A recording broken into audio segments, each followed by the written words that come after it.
ఆంధ్రప్రదేశ్ ప్రభుత్వం 2025-26 ఆర్థిక సంవత్సరానికి గాను 48,340 కోట్ల వ్యవసాయ బడ్జెట్ను ప్రతిపాదించింది.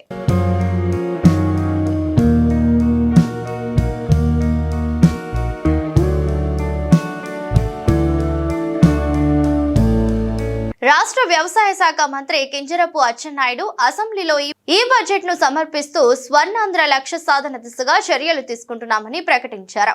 ఈ బడ్జెట్ లో ముఖ్యంగా సహజ వ్యవసాయ విధానాన్ని ప్రోత్సహించడం, అన్నదాతలకు ఆర్థిక భద్రత కల్పించడం, పంటల భద్రతను పెంచడం, ఆధునిక సాంకేతికతను రైతులకు అందుబాటులోకి తేవడం వంటి అంశాలను ప్రాధాన్యం ఇచ్చారు. ముఖ్యంగా 11 రకాల పంటలను వృద్ధి ఇంజన్లుగా గుర్తించి వాటి అభివృద్ధికి చర్యలు తీసుకుంటున్నట్లు వెల్లడించారు. ఇక అన్నదాత సుఖీభవ, పీఎం కిసాన్ పథకాలకు 9,400 కోట్లు, ఉచిత పంటల బీమాకు 1,023 కోట్లు, ఉచిత వ్యవసాయ విద్యుత్ పథకానికి 12,773 కోట్లు కేటాయించనున్నారు. రాష్ట్ర వ్యవసాయ బడ్జెట్ ను ప్రవేశపెట్టిన సందర్భంగా మంత్రి అచ్చెన్నాయుడు స్వర్ణాంధ్ర 2047 దిశగా ముందుకు సాగుతున్నట్లు తెలిపారు. ఈ లక్ష్యం ప్రకారం ఆంధ్రప్రదేశ్ ను భారతదేశంలోనే అగ్రగామి వ్యవసాయ రాష్ట్రంగా మార్చే దిశగా చర్యలు తీసుకుంటున్నట్లు చెప్పారు. ప్రభుత్వం సహజ వ్యవసాయ విధానాలను ప్రోత్సహించడం, వ్యవసాయ రంగంలో ఆధునిక సాంకేతికతను ఉపయోగించడం, వ్యవసాయ ఉత్పత్తులను పెంచడం వంటి అంశాలను ప్రాముఖ్యతనిస్తూ నిర్ణయాలు తీసుకుంటోంది.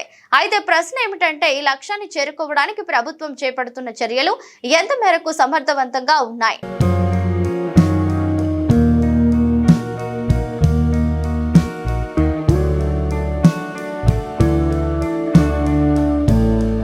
గతంలో కూడా ఇలాంటి గొప్ప ప్రణాళికలు ప్రకటించినా ఆచరణలో సమస్యలు తలెత్తాయి. కాబట్టి ప్రణాళిక అమలు కార్యాచరణపై దృష్టి పెట్టడం అత్యంత అవసరం. ఈ బడ్జెట్ లో ప్రభుత్వం 11 రకాల పంటలను వృద్ధి ఇంజన్లు ప్రకటించింది. అంటే ఈ పంటలను అధికంగా ఉత్పత్తి చేయడం ద్వారా వ్యవసాయ రంగాన్ని మరింత బలోపేతం చేయాలని ప్రభుత్వం భావిస్తుంది. ఇక్కడ ప్రధానంగా ప్రభుత్వం వరి సాగుపై ప్రత్యేక దృష్టి పెట్టడం గమనార్హం. ముఖ్యమంత్రి చంద్రబాబు నాయుడు వరి సాగును ప్రోత్సహించాలని స్పష్టం చేసిన నేపథ్యంలో రైతులు దీనిపై మళ్లేలా చర్యలు తీసుకుంటున్నారు. అయితే ఇక్కడే ఓ ప్రధానమైన ప్రశ్న తలెత్తుతుంది. ఎన్టీఆర్ జలసిరి 2025-26 సంవత్సరంలో 6,607 బోర్లను ఉచితంగా వేయడానికి మరియు 10,000 మోటార్లు ఉచితంగా పంపిణీ చేయడానికి ప్రతిపాదించాం. తద్వారా 33,000 ఎకరాలను అదనంగా సాగులోకి తీసుకురావడం వల్ల 10,000 మంది రైతులకి లబ్ధి కలుగుతుంది. 25-26లో ఎన్టీఆర్ జలసిరి అమరుకు బడ్జెట్ లో 50 కోట్లను ప్రతిపాదిస్తున్నాం.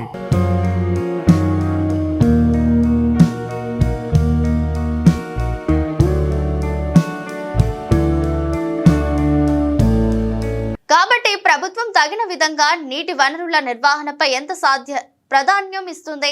అంతర్జాతీయ వరి ఉత్పత్తి ఎక్కువగా ఉండడం వల్ల ధరలు తగ్గే అవకాశం ఉంది. కాబట్టి రైతులకు గిట్టుబాటు ధర లభించేలా ప్రభుత్వం ఏ చర్యలు తీసుకుంటుంది? ఈ రెండు ప్రశ్నలకు సమాధానం లేకుంటే ప్రభుత్వం ప్రకటించిన వృద్ధి ఇంజన్లు పథకం కూడా సాధ్యమయ్యే అవకాశం లేదు.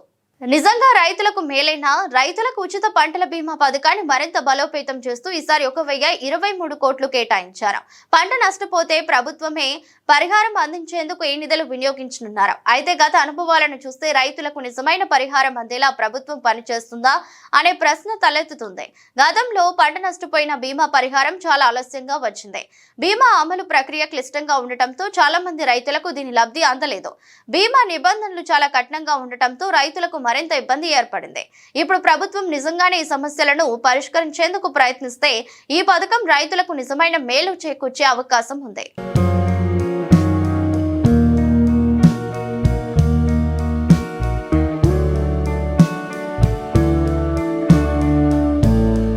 ఈసారి డ్రోన్ సబ్సిడీ కోసం 80 కోట్లు కేటాయించడంతో పాటు 875 కిసాన్ డ్రోన్ వ్యవసాయ మైక్రోనైజేషన్ కేంద్రాలను ఏర్పాటు చేశారు. దీనివల్ల రసాయన స్ప్రేయింగ్ వంటి పనులను వేగంగా తక్కువ ఖర్చులతో తీసుకోగలిగితే పూర్తి చేయగలుగుతారు. కానీ ప్రశ్న ఏమిటంటే, చిన్న రైతులకు ఈ డ్రోన్లు నిజంగా ఉపయోగపడతాయా?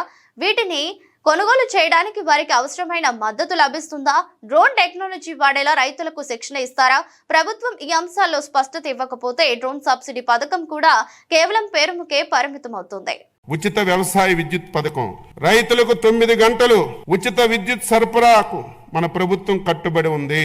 అదేవిధంగా ఆక్వా రైతులకు గతంలో విద్యుత్ యూనిట్ ధర 3.85 ఉండగా మన ప్రభుత్వం రాయితీపై 1.50 యూనిట్ ధరతో విద్యుత్ సరఫరా చేస్తుంది.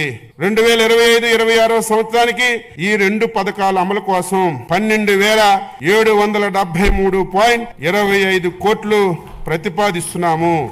వ్యవసాయానికి ఉపాధి హామీ అనుసంధానం 2024-25 సంవత్సరంలో వ్యవసాయం అనుబంధ వ్యవసాయేతర పనులు మొత్తం 764 లక్షల మందికి పని దినాలు కల్పించబడ్డాయి. 2025-26 బడ్జెట్ లో ఉపాధి హామీ పథకం కింద వ్యవసాయం అనుబంధ కార్యక్రమాల కోసం 6,026.87 కోట్లు ప్రతిపాదించాం.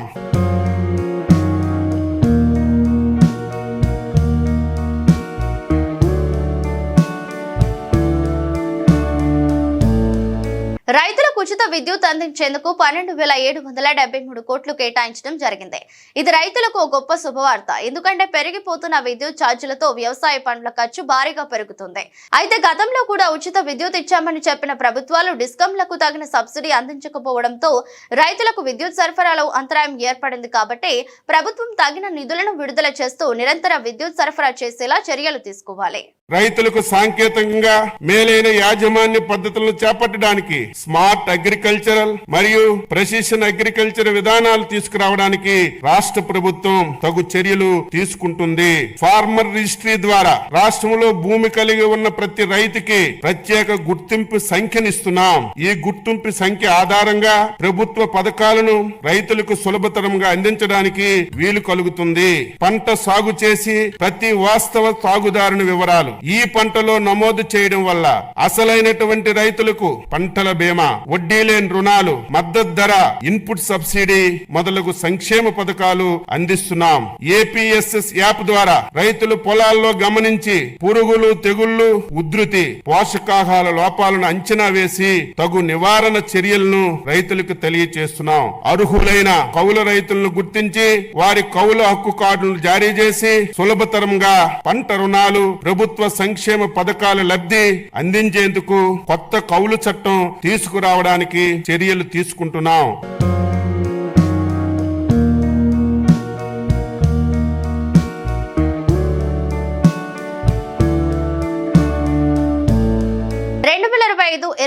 వ్యవసాయ బడ్జెట్ లో ప్రభుత్వం సంక్షేమ పథకాల అమలు, ఆధునిక పద్ధతులు, వ్యవసాయ పద్ధతులు ప్రోత్సాహం, రైతులకు భద్రత కల్పించడం వంటి అంశాలకు పెద్దపీట వేసింది. అయితే ప్రధానమైన సమస్యలు ప్రణాళికలను పూర్తి స్థాయిలో అమలు చేయగలరా? రైతులకు ప్రభుత్వ సహాయం నేరుగా చేరేలా చూస్తారా? పథకాల ప్రయోజనం చిన్న రైతులకు అందుతుందా లేక పెద్ద వ్యవసాయదారులకే పరిమితం అవుతుందా? ఈ అంశాలు క్లియర్ గా ఉండకపోతే ఈ బడ్జెట్ మరీ పెద్ద మార్పును తీసుకురావడాన్ని సందేహంగా మార్చవచ్చు.